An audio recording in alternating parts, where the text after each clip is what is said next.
샬롬, 주님의 평강이 함께하기를 소원합니다. 네.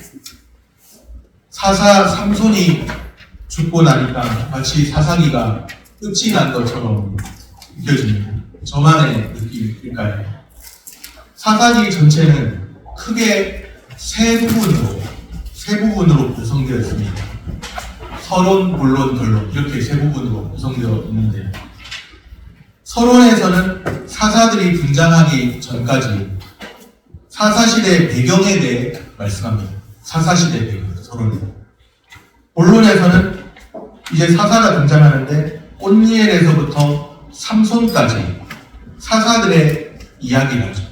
서론에서 사사시대 배경에 대해 말씀하고, 본론에서 사사들의 이야기를 쭉 하고, 결론에서는 사사시대의 혼란과 무질서에 대한 내용을 다룹니다. 곧 종교적 혼란, 또 도덕적 부패에 대한 말씀입니다. 종교적 혼란이 있다 보니까 도덕적 부패도 더 따라오는 것처럼 보입니다. 오늘 본문은 미가의 이야기입니다. 이스라엘 백성의 가정 안에서 도둑질과 우상숭배가 행해지고 있습니다. 미가는 어머니의 큰 돈을 훔쳤습니다. 성경에 미가서가 있는데, 미가. 그 미가와는 또 다른 미가인 거예요. 사사시대 때 미가인 거죠. 선지자 중에 미가가 있는데 동명이인이라고 보시면 됩니다. 여기 오늘 본문에 나오는 미가는 어머니의 큰 돈을 훔쳤습니다. 어머니가 하는 저주의 말을 들었죠. 저주가 두려워서 또 돈을 내었습니다. 강심장은 아니었나 봐요. 어머니는 아들의 죄를 책망하지 않습니다. 저주했지만 책망하지 않고 오히려 복을 빌어줍니다. 돌려받은 돈으로 미가의 어머니는 미가를 위한 신상을 만듭니다. 3절 말씀입니다. 미가가 은 1,100을 그의 어머니에게 도로 주매 그의 어머니가 이르되 내가 내 아들을 위하여 한 신상을 새기며 한 신상을 부어 만들기 위해 내 손에서 이 은을 여호와께 거룩히 드리노라. 그러므로 내가 이제 이 은을 내게 도로 주리라. 오늘 사사기 17장 3절에 내가 내 아들을 위하여 한 신상을 새기며, 그렇게 미가의 집에 신상이 있게 됩니다. 저주를 거두고 누군가 자기 아들이라고 생각하지 않고 몰랐을 때는, 누군가 돈을 훔쳤다고 생각했을 때는 저주를 했었는데, 그런데 마침 그 도둑이 자기 아들로 밝혀지자 저주를 거두고 복을 받기 위해 신상을 세웠습니다. 신상이 있으면 제사 드리는 제사장도, 예배를 진례하는 그런 목사 같은 사람도 필요하겠죠. 미가는 한 아들을 세워서 제사장으로 삼습니다. 아무나 제사장 할 수 있나요? 아무나 제사장 할 수 있을까요? 그런데 임의로 미가가 에브라임 지파인데, 에브라임 지파인 그의 아들을 제사장으로 세웁니다. 원래 제사장은 레위인 출신이어야 하는데, 아론 계열 출신, 또 레위 지파여야 하는데, 에브라임 지파인 사람을 제사장으로 세웠다는 거죠. 미가를 위해서 신상을 세우고, 또 임의로 제사장을 세우고 복을 받을 거라고 생각하고 있습니다. 미가의 어머니는 미가를 징계하지 않았죠. 잘못된 일을. 미가는 회개하지 않았습니다. 그런데도 복을 받을 것이라 우리 집에 신상이 하나 딱 세워졌습니다. 미가를 위해서 신상을 하나 세웠습니다. 복을 받을 것이라고 생각하고 있습니다. 참된 징계의 채찍도 없고 죄에 대한 회개의 눈물도 없습니다. 무엇만 있느냐? 그저 복받기를 바라는 그릇된 종교생활, 그것만 있는 거예요. 사사시대가 참 암흑기입니다. 영적으로 어두운 시기예요. 하나님 앞에 범죄한 것 회개해야 마땅한 것인데 율법의 그 말씀들, 하나님께 돌아와야 마땅한 것입니다. 그저 회개 없이도, 징계 없이도, 그저 복받기를 바라는 그릇된 종교 생활을 보고 있습니다. 겉으로는 신앙처럼 보입니다.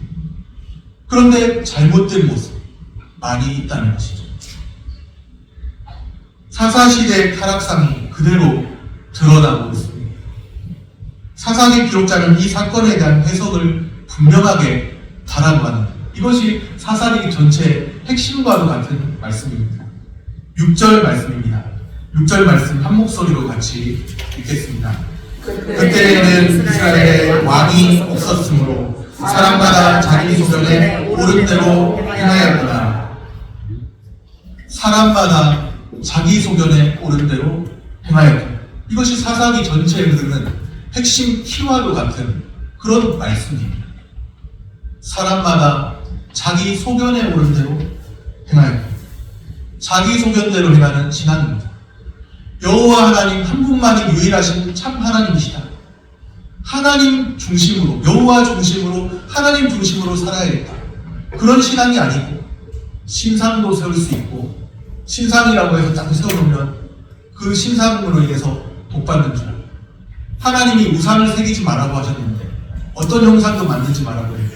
그 우상도 새겨놓고 복받기 위해서 하나님께도 구하고 신상도 집안에 놔두고 그러면서 기도하고, 또 제사장을 임의로 자기 마음대로 세워서 그렇게 복받을 것이라, 이제는 우리는 하나님께도 여호와께도 구하고, 우리는 신상도 세워놓고, 또 우리는 제사장도 세워놓고, 그렇게 마음대로 하면서 복받을 것이라고 생각하는 자기 소견에 옳은 대로 행하는 신앙입니다. 사사시대가 그랬습니다. 사람마다 자기 소견에 옳은 대로 행하였다.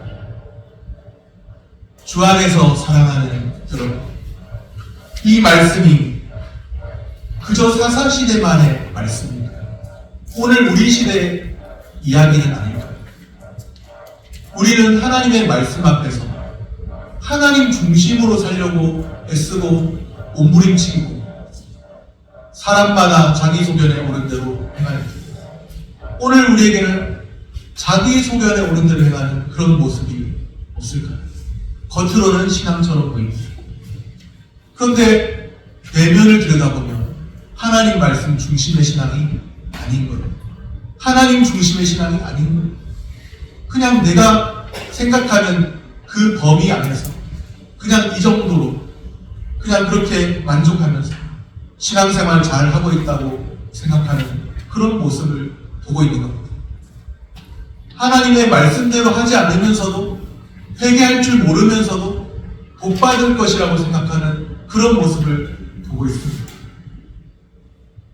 이 말씀이 자기 소견에 옳은 대로 행할 것, 이 말씀이 오늘 우리 시대의 나의 모습은 아닐까요? 사사시대를 전반적으로 살펴보면 분명한 특징이 있습니다. 그 특징 중에 하나가, 먼저는 다른 세대가 등장했다는 겁니다. 다른 세대는 어떤 세대냐? 다음 세대가 아닙니다. 여호와를 알지 못하고 여호와께서 행하신 일도 알지 못합니다. 사사시대의 또 다른 특징, 자기 소견에 옳은 대로 행하는 신앙입니다. 사사시대의 두 가지 특징이 바로 이거예요. 다른 세대가 등장해서 하나님을 알지 못하고 하나님이 행하신 일도 알지 못하고, 또 사람마다 자기 소견에 옳은 대로 행하고 있는, 그것이 바로 사사시대의 특징입니다. 사사시대라는 혼란기의 특징입니다. 주님을 알지 못하고 주님이 행하신 일을 알지 못합니다. 자기 소견에 옳은 대로 행합니다. 율법이 없어서가 아닙니다. 하나님의 말씀이 없어서가 아닙니다. 하나님의 말씀이 분명히 있는데도 불구하고 자기 소견에 옳은 대로 행합니다. 말씀을 가르쳐야 할 사람들이 제대로 가르치지 않았기 때문에 혼합적인 신앙도 괜찮다, 하나님도 섬기고 다른 신도 섬기고 괜찮다, 다 그렇게 하는데, 오늘날 현대식으로 말하면 하나님도 섬기고 세상에 내가 원하는 방식대로 그렇게 사는 것도 괜찮고, 혼합적인 신앙, 그것도 괜찮다고 말합니다. 왜 이런 일들이 벌어졌을까요? 주님의 율법, 주님의 말씀을 떠났기 때문입니다. 주님의 말씀을 떠나니까 주님을 알지 못해요. 주님의 말씀을 떠나고 멀리 하니까 하나님이 우리에게서 그 존재 자체가 희미해진 겁니다. 하나님의 뜻을 살피기보다는 내가 생각하는 것이 기준이 되고 정답이 되는 겁니다. 하나님을 알지 못하고, 하나님이 행하신 일을 알지 못하고, 하나님의 말씀을 떠난 세대의 모습입니다. 자기 소견에 옳은 대로 행하게 됩니다. 주님의 말씀에 비추어 철저히 자신의 삶을 점검해야 합니다. 오늘날은 하나님의 말씀의 그 기준에서 벗어나 있지는 않은 것입니다.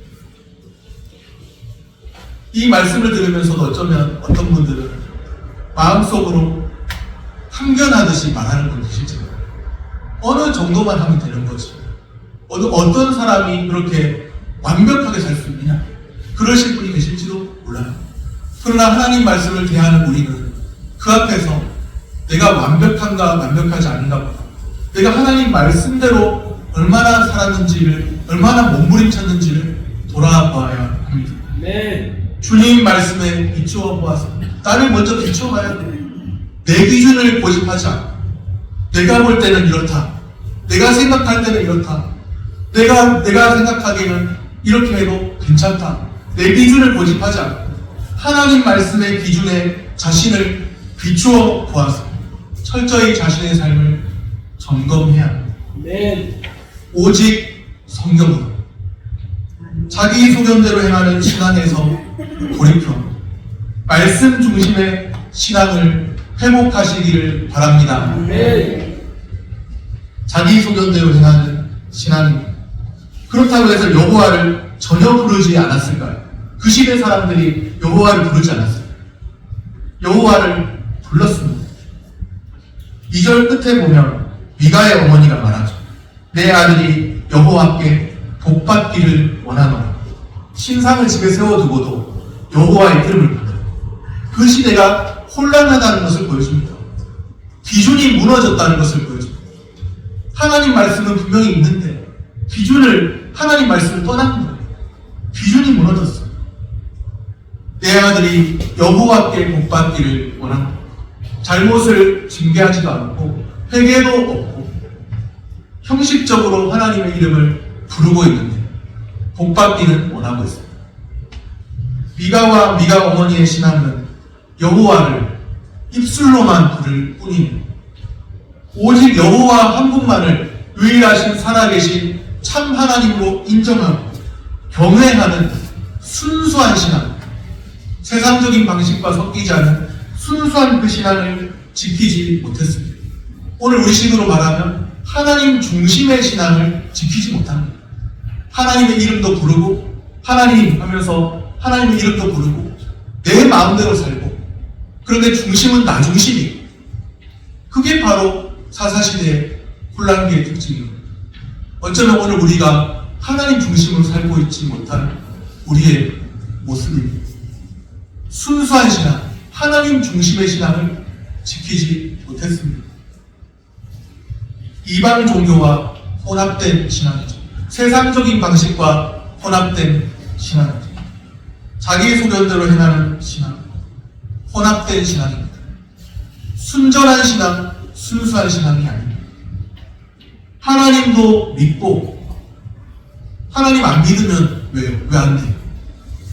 불안하니까, 뭔가 기대해야 되니까, 종교적으로 심리적인 위안도 필요하니까 그냥 그 정도로 믿고 따르고, 그냥 종교적인 어떤 만족감을, 종교가 주는 기대감을 채우기 위해서 하나님도 믿고, 세상적으로만 살면 공허하니까 하나님의 이름도 부르고 일주일에 한 번만 부르고 나머지는 내 마음대로 살아도 하나님 다 용서하실 것이라 생각하고, 하나님도 믿고 따르고 세상적인 방식도 함께 즐기고 따르고 그래도 괜찮다고 생각하는 혼합적인 신앙입니다.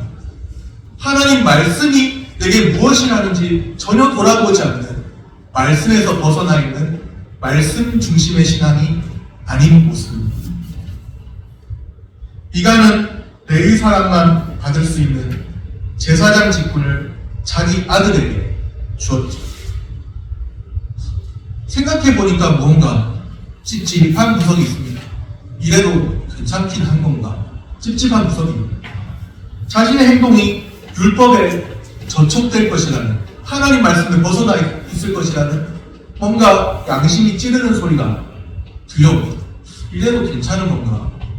하나님의 이름을 부르긴 부르는데 신상도 세워놓고 제사장도 내 마음대로 세우고, 그런데 레위 지파 하나님 말씀의 기준이 아닌 내 마음대로 세우는 그런 것입니다. 이래도 괜찮을 건가? 하나님 복 주시겠지? 그러면서 하고 있는 거예요.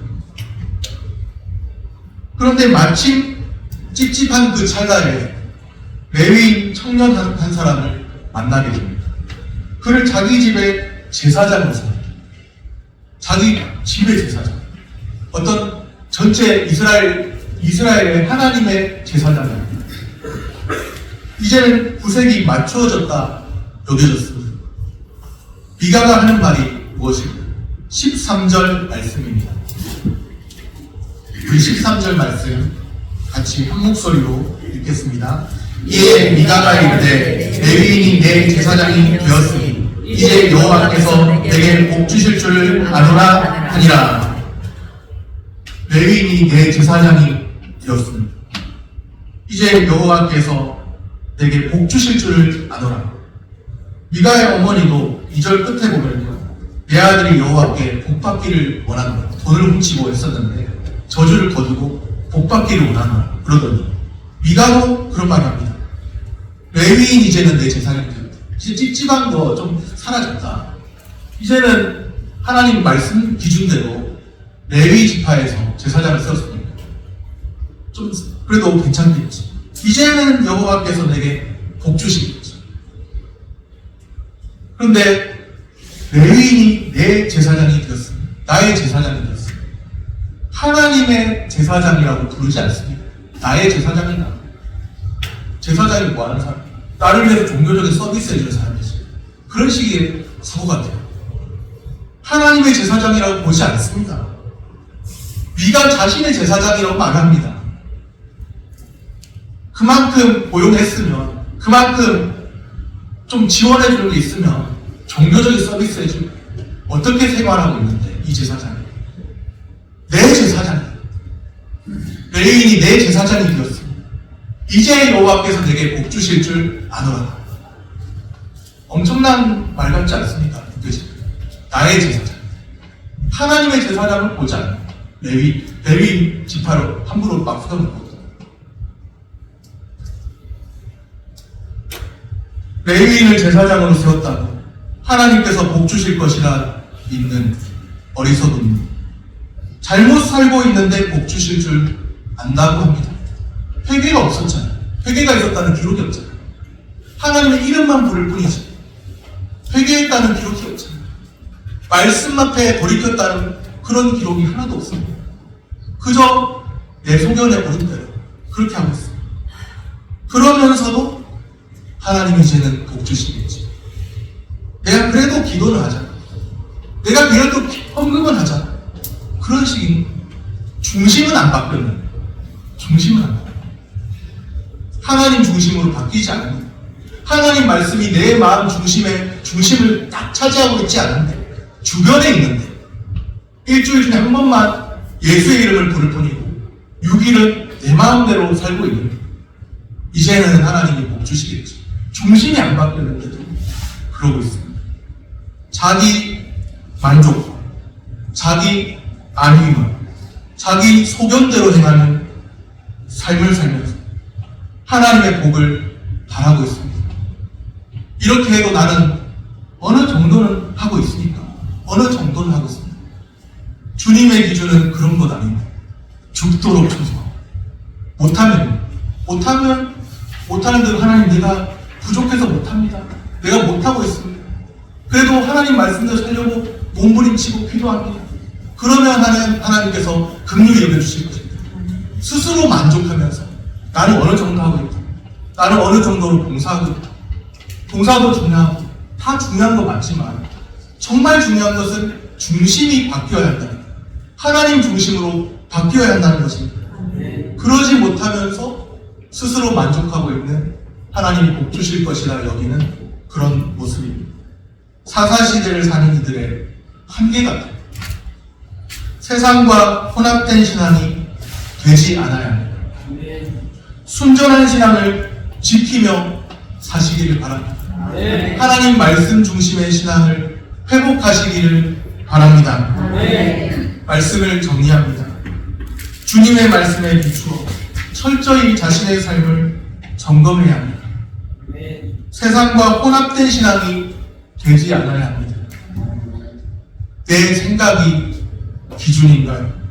하나님의 말씀이 기준인가요? 나도 오랫동안 교회 생활한 사람입니다. 나도 오랫동안 직분자로 살아왔습니다. 내가 성경을 모르지 않습니다. 내 생각은 이렇습니다.